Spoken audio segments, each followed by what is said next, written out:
جالبە ئێمە ئەمڕۆ گەرەکمان بوو تەحلیلێک بکەین و دیبەیتێکمان بوێت لەسرە ئەو پۆستەی کە لە ژێرە ناو ئەوەی کە کازمی خەریکە حزبێکی سیاسیدا ئەنێت و پێگەی دانیاگە لە دهۆک و سلێمانی و هەولێرە قسە بکەین کە اتفاقاً مقدمەی دیمەیتەکە ئامادە بوو چون من گەرەکم بوو بە ئێوە بێژم کە ئێوە چۆن بفەهمن کێ دوژمنە. ئەسڵەن یەکێک لە گەورەترین کێشەکانە ئێمە ئەمەسە کە ئێمە نازانین کێ کوردە و کێ ناکوردە. سەبەبەکەیشی ئەوەسە ئێمە قیاسمان بۆ کوردبوون تابەر لەوەی کە ڕاپەڕینی کوردەواری سەربەخۆ ببێت نەبوو. لە پۆستەکە کە من دامناوە کەسێک نووساوێتی تۆ فرە ئیدعات تێ بە ناوە حەسەنە محەممەدی، تۆ فرە ئیدعای کوردیەتت تێ وەلێ کوردی نوویسین نازانی ئەوا بینووسە. من لە دیبەیتەکانە پێشووترا وتم هەڵبژاردنە ئەوەی کە ئێمە چۆن ئەنووسین هەڵبژاردەیەکی سیاسیە چون گۆرانی ئاوا نووسیاگە و لێو دوا ئەم نووسینە هەڵگیریا بە عینوانە ڕەسم و خەتە فارسی بەکاربریا. خب ئێمە لەگرا گیرمان کردگە. با من بۆ مقدمەی دیبەیتەکە دەست بووم بۆ ئەمەی کە ئەم پارامترە یاران و کوردەوار و یاران ڕاپەڕین لەمە و ببعد بزانن کێ کوردە و کێ ناکوردە. BBC فارسی ئیمڕۆ خەبەرێکی مخابرە کردگە بە چەندانە عەکس. من خەبەرەکە نیشان ئەدەم. یاران ڕاپەڕین لینکە خەبەرە فارسیەکە دابنین.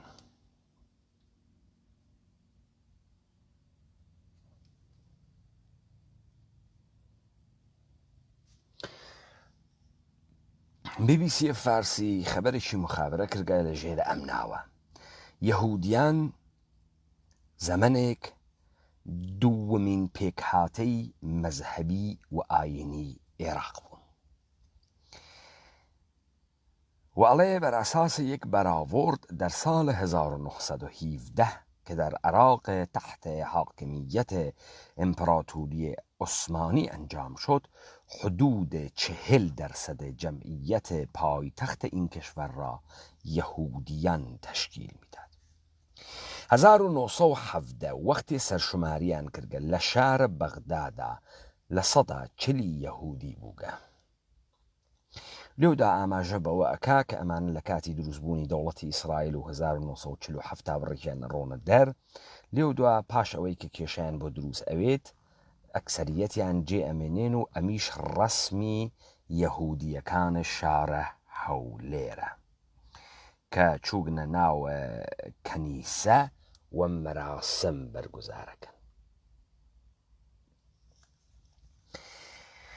لەم جەمعیەتە ناوە ئەم شارانە چەندێکیان ئیمڕۆ وەکو من و تۆ قسە ئەکەن و من و تۆ حتا بە داخڕاندنە شەرواڵەکانیان وەکو ئاڵمانە نازی ناتوانین بەفەهمین چون ئەو خەتە نەکریاگە و ئێمەش خەتە نەکریاگین. ئەمە یەهودیە یانیە. ئەوەی کە ئێوە فرامۆشی ئەکەن مەسیحیەت باڵێ لە یەهودیەتە. تماشا بکەن بەنی ئیسرائیل قەوم کە دینێ لە خزمەتە ئەم قەومە بوو. دینی یەهود لە خزمەتە بەنی ئیسرائیل بوو. بەڵام بەنی ئیسرائیل تەغییرێکی لە خۆیدا تاریخێکی جعلی دروست کردوتی ئێمە بە ئەسارەت گیریاین لە بابلا تاخوا مەسایایەکی بۆ ئێمە هەنارد، مەسیحێکی بۆ ئێمە هەنارد. ئەوە کێ بوو؟ سایرۆس بوو، سیروس بوو. سیروس کێ بوو؟ کوورش بوو. کوورش کێ بوو؟ پارس بوو. هەخامەنشی بوو. لەگرا ئەمانە ئیتر لە بەنی ئیسرائیل دەرهاتن و بوونە چی؟ بوونە یەهودی. یەهودی دینە ئیستە وەچ ئەکا. یەهودی وەچ ئەکا. یەکێک لە تەفاوت‌های مەسیحیەت تەکە یەهودیەتە ئەمەسە ئەمانە بۆ حەکە ئیمپراتوریەتە ڕۆم یا دەسەڵاتە سیاسی ئەووەڵین کارێک کە کردیان پێترۆس غەشەیە یەهودی کە حەڤاریە مەسیح بوو بە قەوڵە خۆیان یەک کاری کرد ئەو کارە ئەمە بوو شەریعەتی تەعتیل کرد ووتی ئیمان لە جنسە باوەڕە شریعەتی تعتیل کرد کە وەختی شریعەتە یەهودیەت نەما دەستگاه حاکمیەتە ڕۆم کە بوروکراسی خۆی بوو قەوانینە خۆی بوو هەرچی شتە هەی بوو بەڕاحەتی مەسیحیەتی قبوڵ ئەکرد تا ئەوەی کە مەسیحیەت شەرایع خۆ بێرێت ئەمە کودەتایە ئەووەڵە مەسیح بوو یەهود بوو تحتە ناوە مەسیحیەت ئەمما یەهود چۆن کودەتای کرد لە جەهانە ئیسلامە بە تەسەوف کردی تۆ ئێشێ بزانی ئیسلام چۆنە کارمان بەمە نییە ئیسلام خاسە یا خراوە کارمان بەمە نییە ئێمە حەزی پێ ئەەکەین یا نایکەین کە ئێمە وتمان ئیسلام و کوردی فەرقە کاتەکە گشت کەسێکە بەحسمان مەتنە ئیسلامە بەحسمان ئێعتقاداتە ئیسلامە ئایا هەر کەسێک کە بە عەرەبی قسە بکە ئایا هەر کەسێک بەم زوانە یەدیشە جوولەکە ساختەیە فارسی قسە بکە و مدعی وێ شیعەس موسڵمانە ئەمە تۆ لە تێکستەکەیە ئەفەهمی و لە کەنتێکستە ئیسلامە ئەزانیت ئەم کاورا موسڵمانە یانیە بزانن هەر لەگرا بۆ خاتری ئەوەی ئێوە تەشخیص بن تماشاکە ئێمە ئیمڕۆ جەماعەتێکمان هەست تحتە ناو شەرەفنامە وەکو شەرەفخانە بدلیسی ئێژێ کورد بێشەرەفە کورد لە تایفەی جنە کورد لە دێوە کورد پێغەمەرە ئیسلام نفرینی کردگن متەفەڕقون کورد وەنە کولە زاوزێ فرەکەن کورد برسین کورد چەتەن کورد دزن کورد متەوەحشن ئەمە بە ناوی کوردەوەیکەن ئیمڕۆ هەمانە کەسانێک وەکو سلبریتی لەم سۆشیال میدیانە دەرەکەون هەڵەگەڕێتەوە وە کورد ئێژێ بێ ئیتیکت وە کورد ئێژێ خۆخوەر وە کورد ئێژێ خائین وە کورد ئێژێ فاسد کاورا کوردی قسەکە تەبلیغەکە بۆ قنەقوت تەبلیغەکە بۆ حیزی تەبلیغەکە بۆ دەوڵەتە ئێران تەبلیغەکە بۆ دەوڵەتە تورکیە لە بنە ئەم پەدەر سوختە بکۆڵنەوە ئەمە یا تورکەمەنە یا ئەرمەنیە یا ئاسووریە یا جوولەکەس وەلێ تۆ بۆ نازانیت بۆ ئەمە نافەهمی چون تۆ تەنیا شتێ لە کوردبوون بۆتیان هێشتگەسۆ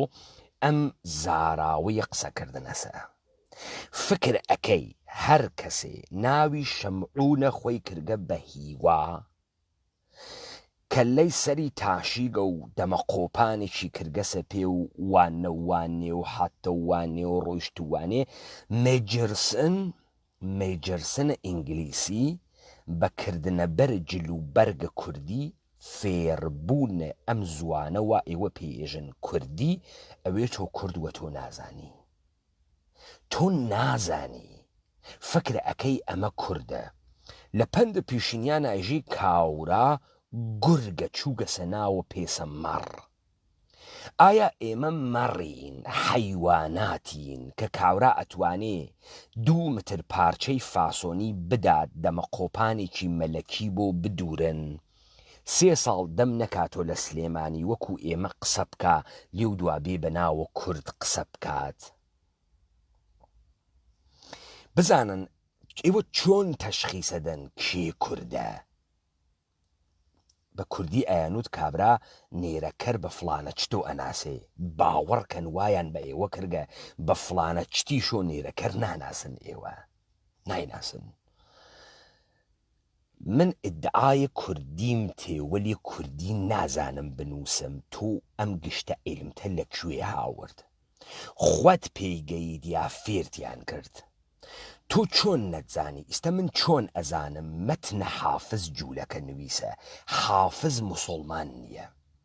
لإسلام توحيد جيغيش قوريهس خوا خواس صراحة لقرآن أدال باور مسيحية التسليس إسلام وأما بكفر أزانيت كتو إنسان بخواب زاني يا حلول خوال وجود إنسان كفر مطلقة متن إسلام وايجي قرآن وايجي إسلام كالروايتي كتو لمتن أيكي بس إيما أزانين لقرا تو يكتشتت هاس لإسلام بناو الشريعة من كارن بونية محمد شي هاوردقا أما أوي محمديانا نارما أو كونتكستا بحث من مشخصا جوامع مسلمين كاليودوا حكومة إسلامي ليتي تدرو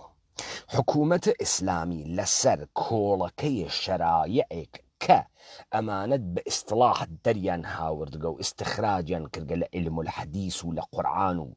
كارم من يكمان الدروستا دستگاه حكومتية إسلامي وجامعية كإسلام دروسي كرقة تماشاكن جامعية إسلامي جامعية أمة محورة جامعية إسلامي جامعية متن محورة متن إسلام تكست إسلام أمة دروس أكا تكست إسلام أمة دروس أكا بۆیە ئەوێنی لە 200 ساڵە تاریخی ئیسلامە هەر ئەمەی کە نووسیاگە و هەر ئەم جعلیاتە تۆ لەم 200 ساڵە ئەوێنی بە سەرزەمینی ئیسلامی ئێژن دارالسەلام بە سەرزەمینە غەیرە ئیسلامی ئێژن دارالکوفر ئەمە یعنی ئیسلام ئومەت محورە مەتن ئیسلام ئومەت دروست ئەکا إستا أم متن يكسري قوانين والشرائع هاس لم كان تكست إسلامه تو حافظ بالرسيبك وتمام شعراء يديش فارسي أكثرا دس يهودي تياوينيت مثال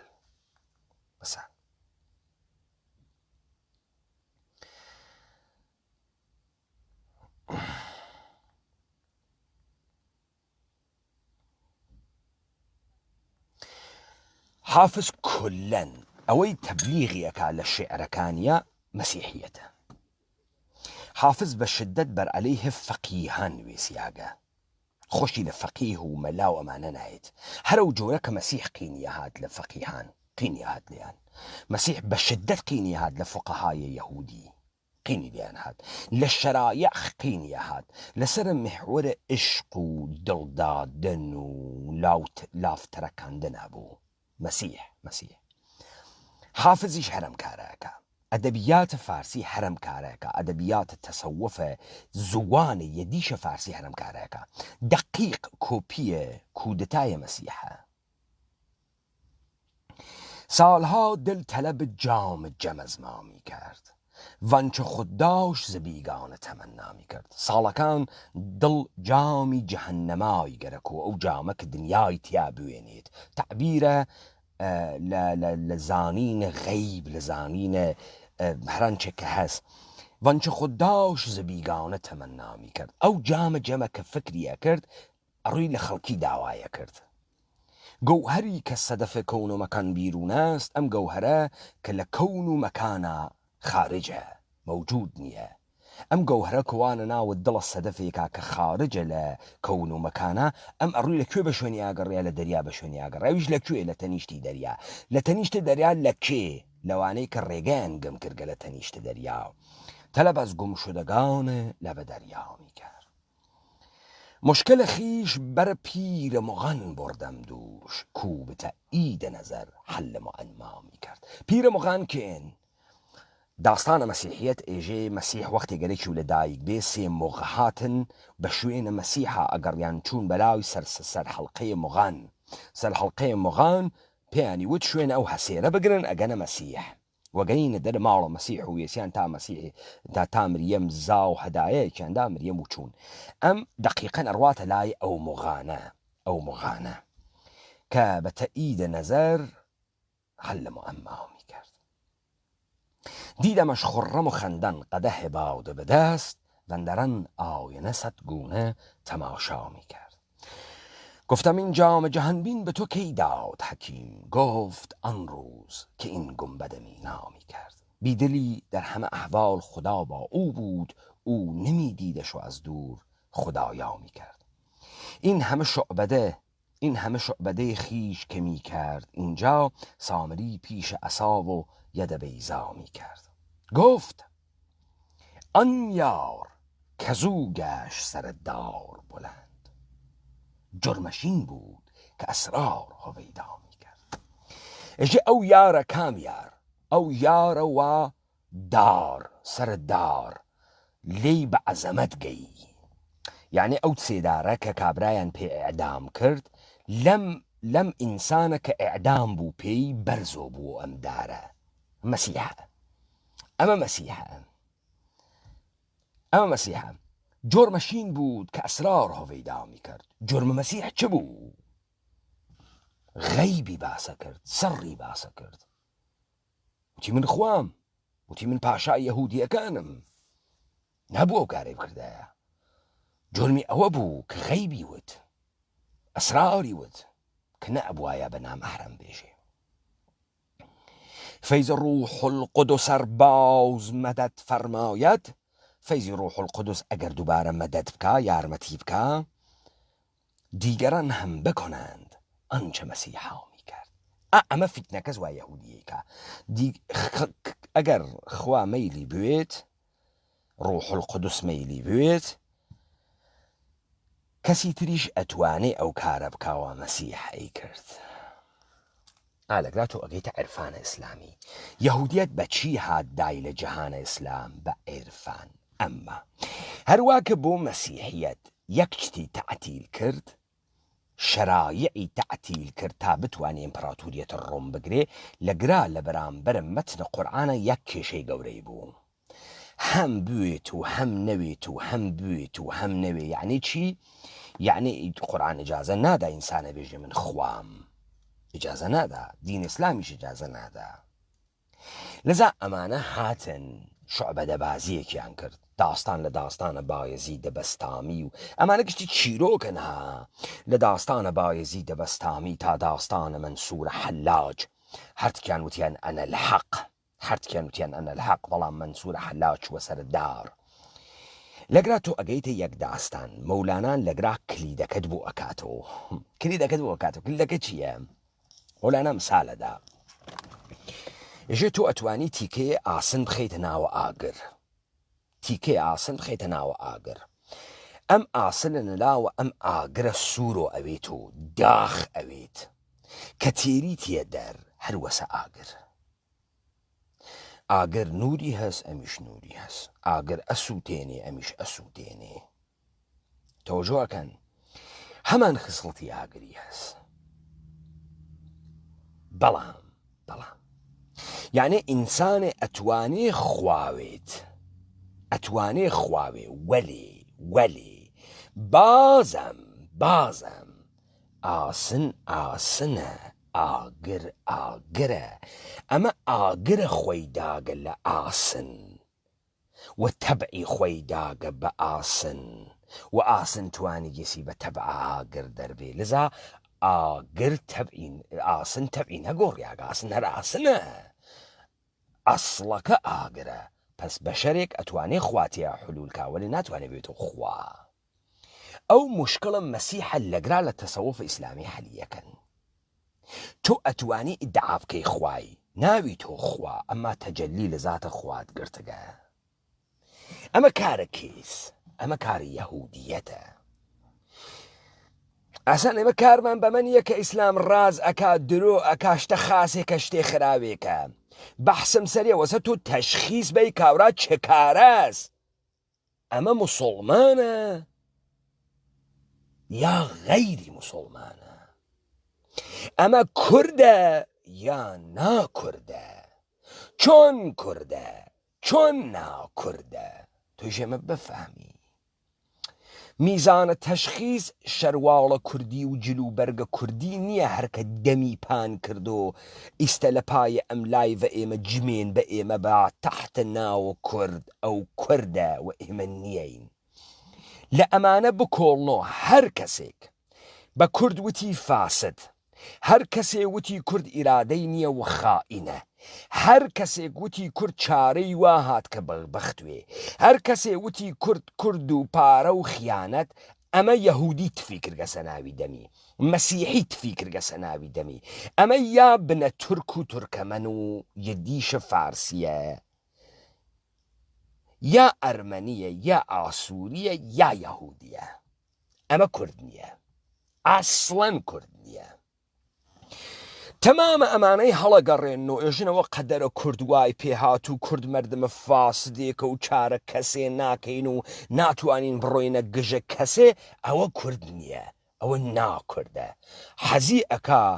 10 متر پارچەی فاسۆنی کردوێتەوە کەوا پانتۆڵە مەلەکی کردوێتیە بەری، ئەم نادروسە کورد نییە. بان لێی بیگرن بدەن لێی دەرئەکەوێ بنە جووە، دەرئەکەوێ بنە تورکە، تورکەمەنە، دەرئەکەوێ ئەرمەنیە، دەرئەکەوێ ئاسووریە، لێبن چون ئەو فکرەکە دەمە قۆپانێ بکاتە بەری، دەمی پان بکاتۆ، بەم زاراوە قسە بکە، ئەو ئەوێ تۆ کورد نا هەروە کە تۆ لە ئیسلامە مەتنت هەست، ئەتوانی تەشخیص بەی کێ موسڵمانە کێ نییە، لە کوردیشە توانی تەشخیص بەی کێ کوردە کێ کورد نییە. تۆ ناتوانی بڕێ عەرەبی فێر بووی تاقیلێ بنێتە تەوقە سەرە، لە پشتە مزگەوتا بەناوە مەلای ئیسلامی قسە بکەی بۆ ئومەتە ئیسلامی فەساد بێری، گەوادی بێری، تەسلیم بوون بێری، لە بەرامبەر زوڵمات دەمداخستن بێری، ئەوە تۆ بەچکە جوولەکەی، ئەوە تۆ کاورایە درۆزنە تۆخمە حرامی خوا ئازانە کێ دروستی کردگە بەناوە مەلا مشتی ڕیشی کەسیف دانیاگە تێی تۆڕەهات ئێژی لە پشتە بڵنگووە، تۆڕەهات ئێژی لەگرا کاملەن قابلە تەشخیصە تۆکەی. مەلاکە پەیداکردنە ئەوەی کە ئێمە کوردین یا ناکوردین، جەهانە کوردیە و بەس، جەهانە کوردیە و بەس. تۆ لەکوێ لە دایک بووی؟ بە زاراوەی هەولێر قساکە یا سلێمانی، لە کێن دەرێ بووی، لە کێن دەرێ نەبووی، لۆچی هاتووی، لۆچی ڕۆیشتووی، تۆ ناکاتە کورد. تۆ یا بن تورکەمەنی، تۆ یا بن ئەرمەنیت، تۆ کەسێکی بە لیباسە کورد دەرهاتگی، تۆ گورگێکی پێستە مەڕە لە خۆت داگە، تۆ وەختێ جمێنت دا بە کورد، تۆ وەختێ وتت کورد لە ئەزەل و خائینە، کورد فاسدە، کورد بێ ئیرادەس، کورد تۆ یەکە تەمامە ئەمانە تێریت و ئەی کوتیتە ناوە چاوە کورد تۆ مشەخەسی ناکەی کێها نایژی کێها ئەم کاریانە کردگە، وەکو شەرەفخانە بدلیسی بێشەرەفنامە تێریت، تۆ کورد نییەی. هەژارە موکریانی وەختی گەرە کێسی بێژێ کارە مهمێکی بۆ کورد کردگە، ئێژێ پێشمەرگە بووم، باران ئەواری، ئاوارە بووم، نانە ڕەقەم ئەخوارد، سکێ تێر و سکێ برسیوم، پێشمەرگەی پارتی بووم، بەڵام دەبێ زمانیە بپارێزین. ئەم هەتیوە تێت بۆ تۆ زوانێ فاسۆمی دروزەکە، زەوانێ کوردی دروزەکە کە ئێمە نێسمان، تێت بۆ تۆ قسەکانە شەرەفدین ئەکاتە زوانێ کوردی، پارامترە بۆ دروست ئەکا هەر بەچکە جوولەکەیە بخەنە ناو تۆ بە ناوە کورد قسە بکە، هەر بەچکە جوولەکەیە، هەر بەچکە جوولەکەیە، بەچکە مەسیحی ئەرمەنیە، بەچکە تورکێ، بەچکە فارسێکی یەدیشی یەهودی بێت بەم زاراوە قسە بکات و تحتە ناوە کورد فەرمان بدا بەسەرە کووردا بێژێ ئێمە دواکەوتگین، ئێمە عەشایرین، ئێمە ژنکوژین، ئێمە متەوەحشین، ئێمە کاولین، ئێمە فڵانین، ئێمە بیسانین، هەر کەسێ دای لە ئێمە وا دای لە ئێمە ئەوە ناکوردە. هەر کەسێ ئێمڕۆ بۆ سەرۆک کازمی هەڵەخاتەوە، هەر کەسێ ئێمڕۆ تەحتە ناوە ئەوەی کە قیدمان تێ لەم حیزبانە و قیدمان تێ لە فەساد و پارەمان نییە و نانمان نییە و ئاومان نییە و کارەبامان نییە، وەکو ئەنتەر لەبەر کازمی هەڵەقونێت،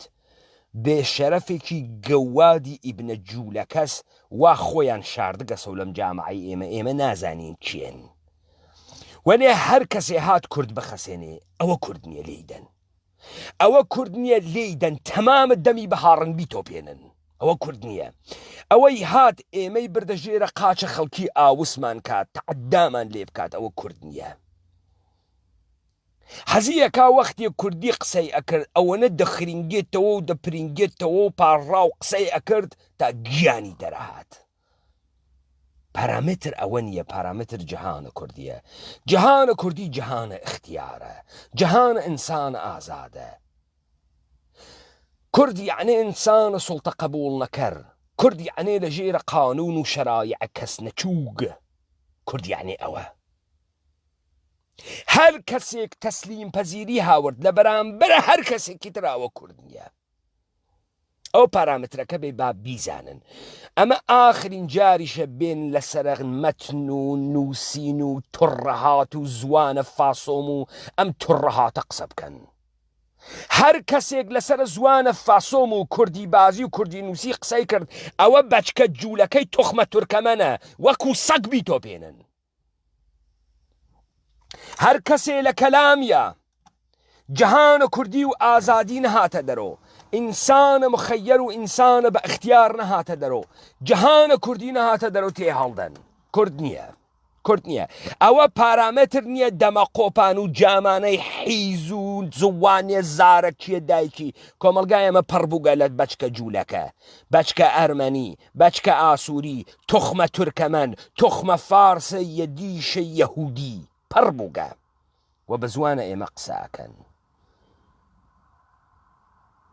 ئەمە داستانە ئەووەڵ بوو ئەگەر ئێوە بۆتان قابلە تەشخیص وایە ئەتانزانی وەختێتێن بۆ ئێوە تەحلیلە سیاسی ئەکەن کە هەموو گیانت لێ بسێنەوە بێ ئێرادەت بکەن زەعفت دەروونت پێبەن خۆت لە خۆت قینت بێ بڕۆیتە بەرێ ئاوینە تفکەی لە خۆت کەسێک کە تێ تۆ وادارە بە خیانەت ئەکا کەسێک کە تێ تۆ وادارە بە بێشەرەفی ئەکا کەسێک کە تێ تۆ وادارە بە بێ ئیرادەگی ئەکا ئەو نادروسە ئەو نادروسە کورد نییە بفەهمن مثالمدا بۆتان تەسەوفە ئیسلامی یەهود ساختەس بفەهمن ئەمە عمری 200-300 ساڵ نییە مەتنەکەی گشتی یەهود ساختەش گشتی ئیقتباسە لە داستانە مەسیحە هیچێکی تر نییە لەذا ئەمە دەرسە ئەوەڵ بوو تابێنە سەر ئاغای کازمی و ئەم اتفاقاتانەی کە قەرارە لە حەلیما بیخەن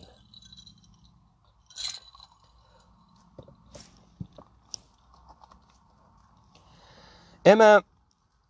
لە دیبەیتەکانە ڕابردووە بە ئێوە وتمان پارتی و یەکێتی دروستکراوە دەسە دەوڵەتانە منتەقە بوون کە ئەمانە وانە ژێرە دەسە کلیسا و کنیسە و نظامە سوڵتەی جەهانیە وتمان هەر کەسێ لەم کوردەوارە بەناوە کورد قسەی کرد ئەوانە دروستیان کردگەن وتمان ئەم تەجروبەیە حکوومەتە حەلیمە بۆ نابودیە مطلق کورد بوو هاوردیان پێت بێژن تۆ فاسدی قسەکانە شەرەفخانە بدلیسی بەسەر تۆ سوارکەن قەشەنگ سواریکەن بێژن تۆ فاسدی تۆ شەهوانی تۆ خەتەرناکی تۆ کەسیفی تۆ حاچیشتە هەی لەذا فرسەتمان پێتدا نەتوانی بۆ یەک هاورا دوێکە تەحلیلە بۆکە ئێژە دنیا ئێمەی پاراست دنیا هات بەهانامانەوە 6 وڵات ئێمەی پاراست 112 حەقمان بوو 117 پێماندا ئەمە کوردم قسە ناکە هیچ کەسێک لە حەوزەی سیاسیە قەبارەی خۆی بچووک ناکاتەوە هیچ کەسێک هیچ ئەقڵێ لەم دنیا لە حەوزەی مەنافع عمومیە مەردەما قەبارەی خۆی چکۆلە ناکاتەوە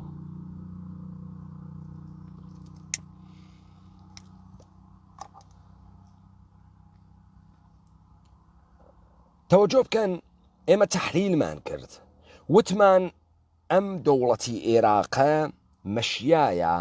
صدام حسين كنا مطلوب آخرين هيكل الناسيوناليزم عرب صدام حسين آخرين هيكل الناسيوناليزم عرب مشى لبينيان بوردايا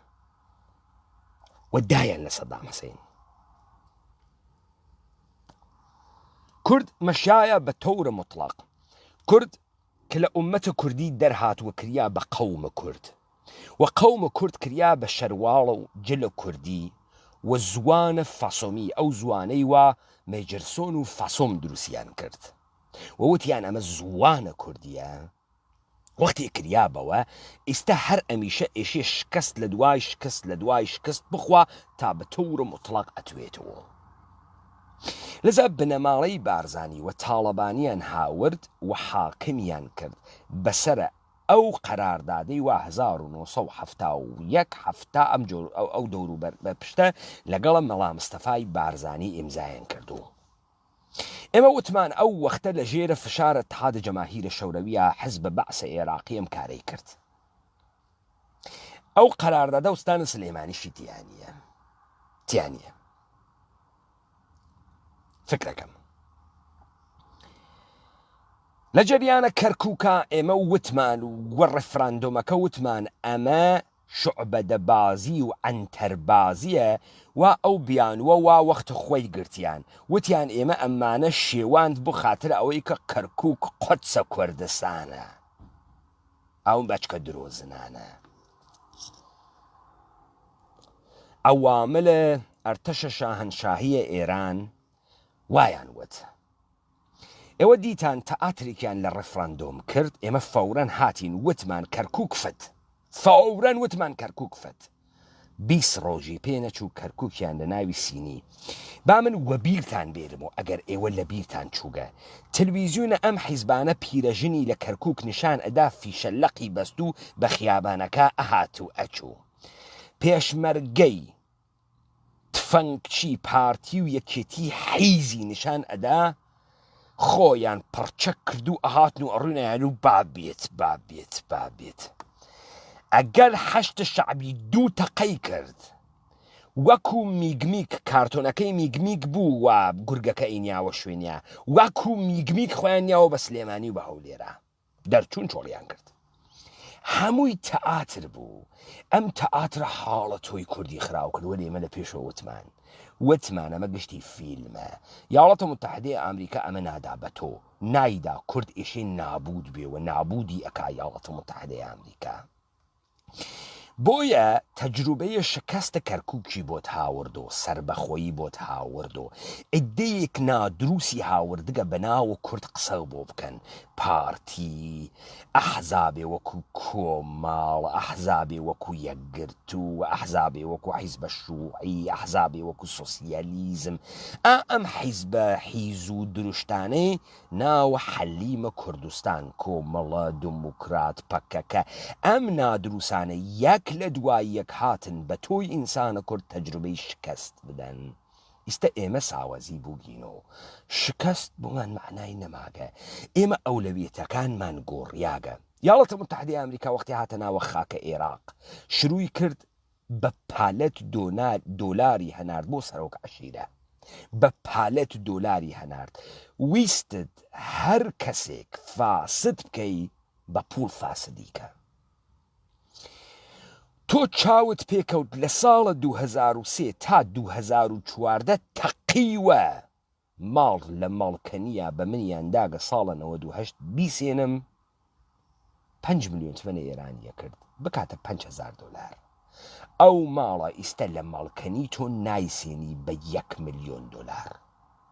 چه اتفاقی کەفت چه بووە واشنگتۆن منهەتەنە چه اتفاقی کەفت سەلکە دۆلارێکی فرە ڕژیاناوە دەسە مەردم حکوومەتە هەرێم ئامدانە دانریا لەوێ بەم گشتە دۆلارە لە ئەختیاریا و ئەوە ئاوەدانی نەکرد تەأمینە احتیاجاتە ئەوەڵیەی مردمی نەکرد بیری لە ئەم ئستراتیژیکە خۆی نەکرد نەوەیەکی کوردپەروەری قارەمانی کوردی دروست نەکرد هیچ کامی نەکرد کارەبای نەهاورد ئەو کوردەوارە پڕە لە باو و لە خوار وەکو ئاوی خواردن بێ ئەوەی کە بەندا و دروستکە ئەیتوانی ئەنەرژی خوەر بێرێەوە بیکاتۆ کارەبا بۆ مردمی فێری مەوەلی دەکرد بۆ ئەمانەی کرد بەم گشتە دۆلار و ملیارد دۆلارەی لە ئەختیاریا بوو چون مەئمور بوو ئەو کارە بکە بابە ئەمریکا دەسی پێوەدا خەڵکی ئێمە لە سلێمانی و هەولێرا فرە معتەقد بوو ئینسانە کوردی مابوو شاید لە لەحاظە تئۆری نەیزانیایە چه خەبەرە لە لەحاظە نەریتی و ئینسانهایەکی بتەو بوون من وتم ساڵە 98 لە ڕێگەی ئوروپا کەس حازر نەبوو سوێڵی خۆی بتاشێ لە پڕێکا ئێوە دیتان سۆشیال میدیایان هاورد و کاناڵهای مختلف و ئەوین ئاسۆ ژیان و ژن ئەوین ئاسۆ ژیان و چهرەی جەدید بە مینوژوپ و ئارایش و سمتە ئەمەڵکریاگ و مەمکە قوتکریاگە ئەمەڵکریاگ و قنگە قوتکریاگ و لە پڕێکا ئەوین ئاسۆ واحدی دوو جنسەی بۆت هاورد تۆ تای سەمتە لە کوردان نەدی و کە من حەزم لە میکیاجە و میکیاج ئەکەم و زەریفم و حەزی پێکەم و شتی وامانە چاو پێ نەکەوت و تایسە براکەم تۆ دوو جنسەی تۆ گەی تۆ ئەدەی نادەی و خۆت ڕەبتی هەز حەق نییە ئەمە تەبلیغ بکەی لە ناو جامعە تۆ دیت پارتی و یەکێتی ئەمیانە تەبلیغ کرد دەی بەرە خەریکن مردم ئەخەسێنن فەساد وا لە ئەوجا خۆیان تێنێژن دزی ئەەکەین و خۆیان تێنێژن مەجال نادەین کەس هەناسە بکێشێت و خۆیان تێنێژن ئێمە تەزویر ئەەکەین و خەڵکی گشتی فێریان قساوێ خۆیشیان تێنێژن دابێ بڕۆن تەزاهورات بکەن ئەم ئێژی ئەو خائینە ئەو ئێژی ئەم خائینە لەم وەسەتیشە وەڵاو بەغا پوڵمانی قەت کردگە بەغا پوڵمان بۆ ناهەنێرێ ئەم ئەنتەریاتە بوو چییە بۆ خاتری وەسە ئینسانە کورد فاسد کەن ئینسانە کورد نەزانێت چه خەوەرە نازانێت چ خەوەرە ئێستا کازمی ئێمە هەر کازمی هادووتمان ئەم هەتیوە ساختە و پەرداختەی دەسە ئامریکا و دەوڵەتە ئێرانە قەرارە هەر ئەم شتەی کە تحت ناو ئۆتۆنۆمی و فدرالیزم دابوویان بەمانە هەر ئەمیشتیانە لێ بسێنەوە لەسرە کاغەزدایان بوو پێیان نەئەکریا ئەو جاتەکەی مقاومەت ئەوە نەبوو ئێمە بتوانین ئایا بتوانین بێسینیانە مقاومەت ئەوە بوو لە لەحاظە ڕۆحی ڕەوانیوە ئێمە گشتمان لە بەرامبەرە غەربە ئابێسیین لذا مەشیایە یەواش ئێمەیان بە تەجروبەی کوردستانە عێراق نابود کردایە تجربه لفساد تجربه لصغارة عقل تجربه لدزي تجربه لبي اخلاقي تجربه لانحطاط جامعه تجربه لنابوديه مردانگی تجربه لنابوديه كرديات تجربه لنابوديه آرز وكان جهان كردي وانسان كردي ماشي ام كاريانا بكرده بزانن تا ام دقيقيشه تو اويني حكومه حليم اونا هل ناسيتو دڵ مردم بێرێتە جێگە ئەوەنە هەڵ ناسێت و لە بەرامبەر حکوومەتە عێراقا بوێسێ ئەوەنە تەکان و خۆی ناداوە 200,000 نیروی مسلحەوە وا ئیستە کازمی خەریکە حەیتەران ئەکا لەوێ و کازمی می ئاەت کازمی تێت کازمی فەردێکە کە قەرارە ئەم عێراقە کۆکاتۆ تەوەجۆ بکەن ئەمە شیعەیەکە کە وەکو شیعەکانی تر لە ئەدەعوە نهات کەسە دەرەوە تۆ نازانی ئەمە سابقەی فعالیەتە حقوق بەشەری هەزوەری کابرای ئەمنیەتیە ئینسانە مقتدرێکە قەرارە سونیەکانە عێراقیش حەزی پێ بکەن دێ ئەمەیتر ئەدەعوە نییە و سپاه بەدر نییە و هەشت و شعبی نییە و لە کاتێکە تەمامە ئەمانە وانە پشتە کازمیە وانە ژێرە فەرمانە کازمیە ڕواڵەتێکیان عێراقداگە کازمی وا لەگرا کازمی وا لەوێ کازمی ڕواتە مستەرا و کازمی مردم ئەوێنێ کازمی لەگەڵ کۆرۆنا کازمی سوحانە ئەخوا کازمی کێز کازمی وا لە حەڵقەیە بەرهەم ساڵەها بەرهەم ساڵح دانێتی هەڵدریاگە بڕۆن لێ بکۆڵنەوە بزان ئەمە بەچکە جوولەکەی کوێز ئەرمەنیە بەچکە شیعەس بەچکە یەهودیە کاکە بنە ئەمانە دەربێرن بزانن ئەمانە کین ئەمانە وە زووانێ کوردی قسە ئەکەن دەمە قۆپانێ کوردی ئەکەنە پێوەلی ئەوەنە لە جەهانە کوردیان پێوە نییە بۆی کورد نادەن ئەگەر بۆیانەکەی بووی تعفونە کەسافەتیان دەرەکەوێت ئەمە حەڵقەی بەرهەم ساڵحە ئێستا ئەمیانە کردگەسە نخست وەزیر قەرارە حکوومەت مرکزیە عێراق لە ژیر ناوە دەنگە مردم لە ژیر ناوە مبارزاتە مردمە کورد بێتۆ یەکێکیانە مەسە انتخابات ئاغا بووگەسۆ نخست وەزیر ئیستا حیزب دروزەکە هیوای نوێ بکە لە چاڵە چاوت بێشەرەف هیوای نوێکی کۆڕە خەرت و چۆن ئەتوانی بێی لە سلێمانی حیزبدانی دانێ تاکە کورد ناتوانێت بچێ قاعدەی بەغا بکە بۆ ناتوانێ بۆ ئیستا دانێ سلێمانەی هەڵناسێ پەرچەمەکەی سەلاحەدین بگرێتە دەستۆ بەغا بگرێ لە تۆ پۆفیوزە تۆخمە جوولەکە تۆ لەکوێ هاتکی تۆ چۆن ئەتوانی بێ لەوێ حیزب دابنی هەر بێشەرەفێک تحتە ناوە کورد ڕوویە پشتە کازمی ڕوویە ناوە حیزبە کازمی کوشتنی خیانەتە بە سەرزەمینەوە کوشتنی مباحە هەرکە بۆ کازمی تەبلیغەکە هەرکە بۆ حکوومەتە مەرکەزی عێراق و بۆ دەستورە عێراقی تەبلیغ ئەکا خائنە بە مردمە کورد و ئومەتە کوردیە و ئێشێت لە دادگاهە مردمە کوردە محاکمە بکرێ بە عنوانە خائین ئەوە سەوا من وتم و ئێمڕۆ ئێوە نەتیجەکانی ئەوێنن قسەکانە ئێمە وەکو معجزە خەریکە دێتە دی بۆ ئێوە ئەوە دیبەیتەکان ئێمە لەسەر کازمی ئەو کازمی حیزبی هیوای نوێی دانیا ئەوە بچۆ سەرۆک کازمی بە کوردی عیدەیە کورد کەوتنە دەوری بڕۆ بزانە کامە گەوات تحتە ناوە کورد کەوت کەسە پشتی لێی بکۆڵۆ بنە ئاسووریە لێی بکۆڵۆ بنە تورکەمەنە لێی بکۆڵۆ بنە جوولەکەس بنە ئەرمەنیە بڕۆن لێ بکۆڵن و ئەوانەی وانە دەوروبەری کازمیە ئەوانەی تف ئەکەن لە کوردەوار ئەوانەی تف ئەکەن لە ئینسانە کوردی ئەوانەی تانزی کەوێت و ئەزیقێنێژە ئاوتەماتەم نییە برسیمە حیز بووگم تۆ هەر حیزوگی تۆ معلوم نییە بنجوولەکەی کەی نادرۆست تۆ چۆن خۆتە حەشارداگە کەس نازانێت تۆ کەی لەزا ئێمە نازانین ئەمانە کێن وەلێ تەشخیص بووگەسۆ ئەمەی کە تێ کوردی قسە ئەکا بە ئەی بۆ ئەم کەلامە کوردیە منە ئێوە حەزی پێ ناکەن ئەمە عینە کەلامە جیهانە کوردیە وا لە ناوت دڵە ئارکیۆ تایپەکانە جیهانە کوردیە هات کەسە دەرەوە من کە ئەدوێم تۆ ئەنەهوو فکرەکەی سەلاحەدین ئەدوێت تۆ بۆ حەزی پێ ناکەی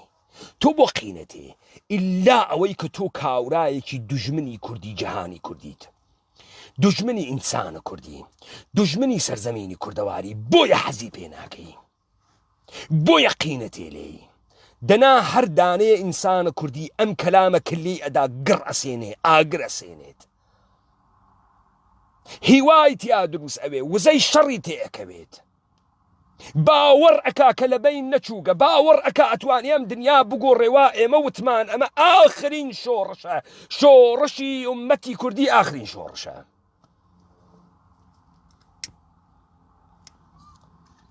پس ئێمە لەگەڵە عناسورێکی ناکوردا لە ناوە خۆمانە ڕوبەڕووین هەر کەسێ وەختێ لە بەرامبەری کەلامی کوردی قراری گرت و وەستاوە پێکەنی مەسخەرەی کرد استیزای کرد کوشتنی مباحە ئێشە بیکوژن تا بفەهمێت ئێمە کەسافەت لە ناوە خۆمانە دەرتێرین ئێوە بنە جوون بنە ئەرمەنین ئێوە بنە ئاسوورین ئێوە بنە تورکەمەنە گەوادن ئێوە خۆتان حەشارد ئاگە بە ناوە کورد بە جلە کورد بە ناوە هیوا بە ناوە گەواد لەم سەرزەمینە ئێمە بە ناوە کورد خەریکن قسەکەن و ئەمە پارامتر بێت لە دەستان ئێمە نایەڵین ئەم دەحفە وەکو کەرکووکی پێبێت پەیمانە حەیدەری و ڕاپەڕینە کوردەوارە سەربەخۆ بە ئێوە ئێژێت تا ئاخرین قەترەی خوێنمان لە بەرامبەرتانە ئەوێسین حکوومەتە گەوادە عێراقیتان ئەخەین تەمامە خائنینە بە ئومەتە کوردی کە لەم بازنە وەکو کەرکووک خەریکن کار ئەکەن کار بکەن وەکو سەگەتان تۆپێنین ئەوە با بزانن ئیجازە نادەین ئەم اتفاقە بکەفێ ئێمەی ئومەتە کوردی دەوڵەتە گەوادە عێراقی هەڵەتەرکێنین ئەو بەغا ئەگرین و نایەڵین ئێوە لە ژێرە ناوە خەسیاگ یا خەسیاگی بکەنە ناو زەهنە ئینسانە کوردی ئەم سەرزەمینە کوردەوارە ئێمە بە مەلایەن ئینسانە کوردی شۆڕشگێڕی واتیا و ئینسانە مخەیەرەوە تۆ بە لەتایف الحیەل تۆ بە کڵاوبەرداری تۆ بە گەوادی ئیبنە جوولەکەی ئاسووری ئەرمەنی تورکەمەن ئێرانی شیعە فارسی لێت داگە و ئەو فکرەکە ئەمە کوردە و قسەی منتەقیەکە با بزانی ئێمە پێشبینیە ئاغایە کازمیمان کردوە بە ئێوەمان وت قەرارەم سەرزەمینە لە بین بووەن بە لەتایف الحیەل بە خودعە تێنە بەرەو گەرەکمانە لەگەڵ گەندەڵیا دەرکەوین حکوومەتە حەلیمە گەوا و دەستوری پێدریاگە گەندەڵی بکات دەستوری پێدریاگە دزی بکات بۆیە ئەمانە بێترس دزی ئەکەن بێترس پوڵە دزیەکانیان وا لە بانکەکانی ئوروپا و ئەمریکا ئەگەر ئەمانە بەچە ئەمریکا لە بەرامبەر دز و گەندەڵ و بێشەرەف و فاسد وێسیاگە ئەم پوڵە دزیانە لەمانە بلۆکە ئەکریا دیت بلۆکە نەکریا دەوڵەتە عێراقی ئەیتوانی شکایەتیان بکات بەناوە سامانە مەردەمە عێراق بلۆکەی بکاوە بلۆکەیان نەکرد لێیان دیتان دەستوریان پێدریا و ئەمانە بێن سەرزەمینە کوردەوار نابود بکەن ئیستێشە دیکتانە سکوتە مطلقە فەسادەکە هەر زلتر و زلتر و زلتریەکەن لەبەر خاتریەوەی خەڵکەوێتە دامانە کازمی خەڵک خۆی دەنگ بدا بە کازمی خۆی بانگ بکا لە کازمی بێژێ بێرۆ کاکە ئەمە گشتی جعلیات بوو بازی بوو تەئاتر بوو بۆ ئێمەی ئومەتە کوردی بارزانی و خێڵە گەوادە بارزانیە جوولەکە دەرەچن تاڵەبانی و خێڵە گەوادە تاڵەبانی دەرئەچن لە مەسئولیەتەکەی وەلێ من و تۆ ئەمێنین و خاکە وێرانە کوردەوار من و تۆ ئەمێنین و یەک دنیا بەردەگی من و تۆ ئەمێنین و یەک دنیا کۆیلێتی با بزانی ئینسانە کوردی با بزانی ئەمانە مەئمور بوون لە سەرشانی ئێمە بە زوانە تۆ بدوێن و بەناوە تۆ قسە بکەن و لیباسی تۆ لەبەرکەن و بەناوی خاکی پیرۆزی تۆ و جەهانی کوردی قسە بکەن و تۆ نابودکەن تۆ بکێشن بە فاحشەگی تۆ بکێشن بە گەوادی تۆ نابودکەن تا ئەوان بژین ئەم جارەی مە نایڵین داستانە کەرکووک تکرار بێتەوە نایڵین یەکتان دەرچن ئەم سەرزەمینە من وتم پێتان ئێمە هەڵگەڕیاگینۆ بەرە تەرەکە یەخەکەمان گرتگە یا گشتمان وەیەکۆ ئەمرین یا ئێمە ئێوە تۆپێنین و بەسەر ئێوە زاڵەوین ئەو تەحلیلانە بوو وا ڕاپەڕینە کوردەوارە سەربەخۆ کردی وتی ئاقارە ئەمە بەرەو کوێ خەریکە ئەچێ ئێوە یەواش خەریکن ئەیوێنن هەر کەسێک تبلیغ حکوومەتە مەرکەزیە عێراق بکە هەر کەسێک هێز لە ئینسانە کوردی بۆ ڕاپەڕین و قیامە گەورە بسێنێت هەر کەسێک بێژێ خەڵکی سلێمانی و دهۆک و خانەقەین و دووس خورمات و زاخۆ ناتوانێ ڕاپەڕێ و قیامکە و بەغا بگرێ گەوادی ئیبنی گەوادی بنەجووی ئەرمەنی ئاسووری تورکەمەن ئێرانیە کورد نییە و دەبێبی تۆپێنن ئەمە داستانی ئێمەس حکوومەتە حەلیم ئەگەر مەعمور نەوایە ئیستە ئەکەوتە دڵنەوایی مەردم ئەگەر مەعمور نەوایە ئەهات ئەیو ئشتبامان کرد دەرگاکانی ئەکردۆ ئەهات ئەیوت گەرەکیانە حەپەلوشمان کەن لە بەینمان بەرن بە هەزاران و بە ملیۆن ئینسانە کوردی مسلحە کرد تا بەغا بگرێ چۆن کازمی ئەتوانێ بێ ئەگرا بگرێ ئێمە ناتوانین بەغا بگرین بەڵام حکوومەتە هەرێم حتا ئەتوانێ فەسادەکە گەورەیەکە لەبەرەوەی ئێمە نابود بووین و تەسلیم بووین مەئمور کریاگە بە ئەم کارە و ئێوە خەریکن بە وازحی ئەمانە ئەوێنن وەکوە و ئینسانەتانە پێنێت وەختێ گەرە کێسی دەعم سەیارە بکات لۆریە تێت بەرەو پیری ئەزانێ ئیستە وەکو هەنجیر ئەی هاڕێت هەر ئێژێ ئەک لە پڕێکا وەکو هەنجیرە فلیقێت ئەک مەکەن خەریکە تێگەرە کەسی نابودتان کاوە نابودمان ئەکەن ئەگەر هەوشیار نەبووین بۆیە ڕاپەڕین ئەم جارە ئیجازە نادا حکایەتە کەرکووک تکرار بێتەوە یارانە ڕاپەڕینە کوردەوارە سەربەخۆ بۆ قیام یارگیری بکەن کاک پەیمانە نەعمەتی کاک ئاکۆ حەکیمی و تەمامە یارانە ڕاپەڕینە کوردەوارە سەربەخۆ هەر کەسێک لەم کوردەوارە ئامادەست بۆ شەڕ ناوی کۆ بکەنەوە لەگەڵ کاک پەیمان و کاک ئاکۆ تەماس بگرن تا ئێمە لیستە خۆمان دروستکەین ئێمە لە بەرامبەرم گەوادیە ئەوێسین بە مەچەکە ئینسانە کوردی بە ئەسلحەی خۆی بە فیشەکە خۆی بە قارەمانیەتی خۆی لە بەرامبەر ئێوەی گەوادا ئەوێسین ئەوە من دیسانەوە هاوارم لێتان کردو یارانە ڕاپەڕین کاک پەیمانە نەعمەتی کاک ئاکۆی حەکیمی هەر کەسێک خۆی بە ئینقلابی و بە کورد ئەزانێت ئامادەی ئەم قیام و ڕاپەڕینەسە لەگەڵ یا پەیوەندی بگرن پەیوەندی لەگەڵ ئێوە بگرن لیستەکانتان کۆکەن و با ئێمە لە بەرامبەرم گەوادانە بوێسین لای ئێوە خۆش